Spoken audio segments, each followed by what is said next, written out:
The last time someone found mold in their house, they called a professional. It cost them $2,300, 3 days of displaced living, and a chemical fog that sat in the walls for a week. 6 months later, the mold came back. They called again. Different company, same result, another $2,000 gone. Nobody on either visit mentioned lime. Nobody mentioned the coating that Royal Navy ships were painted with for 2 centuries to prevent bacterial rot on their gun decks. Nobody mentioned that 19th century American farmers used it to keep entire livestock barns free of disease, that Egyptian builders were brushing it onto walls 10,000 years ago, and that a $2 bucket of it makes any surface so chemically hostile that mold cannot survive on it. That fact is worth approximately $1.2 billion a year to the people who never mentioned it. In nearly half of all residential buildings in the United States, 47%, according to the National Institute for Occupational Safety and Health, show visible mold or detectable mold odor right now, not in abandoned structures. In occupied homes with families, homes that were inspected and sold and declared sound. The EPA puts it this way: between 1/3 and 1/2 of all structures in this country have damp conditions that actively encourage mold and bacterial growth. 4.6 million cases of asthma in the United States are directly attributable to dampness and mold exposure inside buildings. Not outdoor pollution, not factories, the walls. The average cost of a single professional mold remediation job runs $2,300. The industry built around that average is worth over $1.2 billion annually in the United States, growing every year. It grows because the remediation model does not prevent mold. It treats mold, bills for it, leaves, and depends on it returning. That is the business model, built into the material the industry never recommends replacing. Mold is a fungus. Every fungus has a pH tolerance range, a narrow chemical window it can survive in, beyond which its cellular biology fails. Most indoor molds, including the black stachybotree tree species tied to sick building syndrome, operate in pH environments between 3 and 7, neutral to mildly acidic. That is also the pH range of drywall, wood framing, and the cellulose paper backing on the gypsum panels inside nearly every American wall built after 1950. Fresh calcium hydroxide, slaked lime, sold at any masonry or agricultural supply store for under $10 per 50-pound bag, measures pH 12.4. And that is not a mildly unwelcoming environment for mold. It is a zone where mold cells cannot maintain their membrane structure, cannot reproduce, and cannot survive. When lime is applied to a porous surface, it penetrates the substrate and creates sustained alkalinity that does not wash off. Mold does not evolve around pH 12.4. There is no pathway through it. This is not a new discovery. It is knowledge used continuously for 10,000 years, then quietly set aside when something more profitable came along. The Egyptians and Romans coated building surfaces with lime to prevent microbial decay. Medieval European builders used lime plaster as the standard interior wall finish, not because they ran controlled studies, but because they learned across generations that lime-finished walls stayed clean and dry while untreated surfaces rotted and smelled. Royal Navy vessels during the Age of Sail were whitewashed internally with lime to reduce bacteria on gun decks where sailors lived in close quarters. American dairy farmers painted their barns with it because 19th century veterinarians had documented that lime-coated barns kept livestock healthier. The National Park Service still records its historical use on Louisiana plantation structures as an antifungal and antiseptic coating. Lime does not have a promising early study with limited sample sizes. It has 10,000 years of continuous documented performance and no failure record against mold.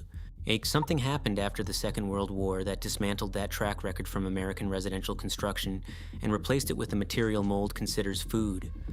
Before the 1940s, interior walls in most American homes were finished with lime plaster, 3-coat lime applied to wooden lath.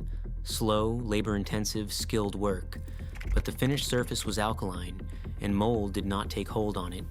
Starting in the early 1940s, gypsum drywall with cellulose paper facings began displacing plaster during the post-war construction boom.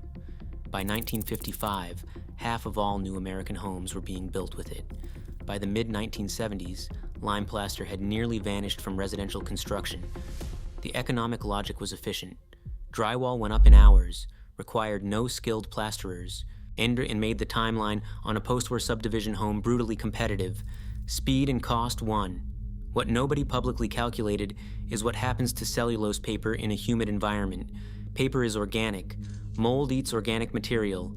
Every sheet of standard drywall in your walls is wrapped in paper that mold can grow on. The material the industry standardized after the war is the same material that has sustained the remediation industry's revenue ever since.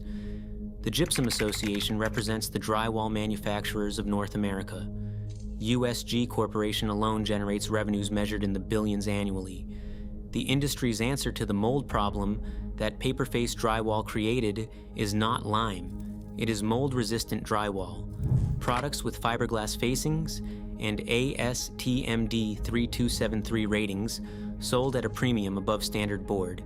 To buy the same companies that sell the standard board, the gypsum industry did not solve the mold problem. It created a higher margin version of the same product and called it a solution. The ASTM standard that rates mold resistance was developed by committees that include gypsum manufacturers. The metric that defines what passes was shaped by the industry that profits when its products pass. That structure should feel familiar because it is the same mechanism that wrote R value into federal mortgage standards, buried earth construction behind engineering approval fees, and kept every inconveniently cheap solution off the approved list for decades. Picture two houses, 2 blocks apart, same climate. The first had a small pipe leak 3 years ago. The owners called a remediation company, paid the bill, repainted with standard latex. I'd walk in today and something registers before your mind names it. A faint organic weight in the air, a smell at the back of your throat that makes you breathe slightly shallower without knowing why. No visible mold. The inspector signed off, but behind the repaired drywall, in the cavity where paper facing stayed damp for 4 days before the crew arrived, spores that survived the treatment are working. Within 18 to 24 months, this house will have a visible mold event again. The same company will return, treat the same wall, bill the same family. Now, walk into the second house. The owner recoated every interior surface with a lime-based primer.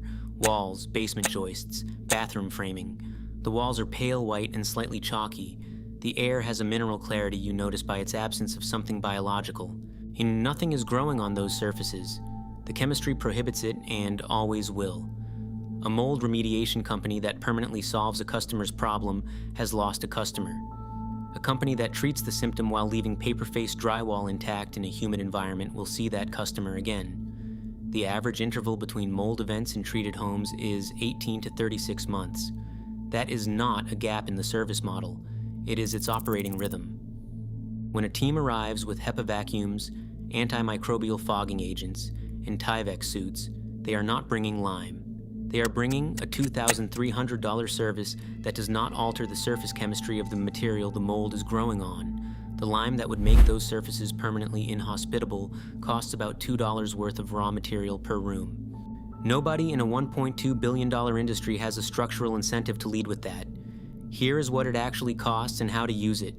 A 50-pound bag of Type S hydrated lime at any masonry supply, hardware, or agricultural store runs between $8 and $12. Mix it with water at roughly 1 part lime to 3 parts water until it reaches a thin, even slurry. Brush or roll it onto wood framing, concrete, drywall, or masonry. 1 gallon covers 200 to 300 square feet. The alkalinity it carries at application is lethal to every mold species documented in residential construction. For crawl spaces, wall cavities before drywall is hung, basement walls, bathroom framing, surfaces that develop mold behind finishes nobody ever sees until a wall opens. Lime costs almost nothing and requires no contractor, no equipment, and no return visit. For existing mold, clean the surface, let it dry completely, apply 2 coats. The problem does not return because the chemistry does not allow it. The mold remediation industry is not built on dishonesty. Most of the people in it are doing the work they were trained to do with the tools they were given. The problem is what was in the training and what was left out. The 10,000-year coding that cost $2 a room was not buried by any single vote or signed document. It was displaced the same way every inconveniently cheap solution gets displaced, by something scalable, something that converted a one-time fix into a recurring service relationship. Now you know what a 19th century dairy farmer knew, what a Roman engineer knew, and what the Royal Navy practiced for 200 years before the industry found a more profitable answer. Drop a comment below and tell me where in the world you're watching this from, and then go find out what a bag of lime costs in your city.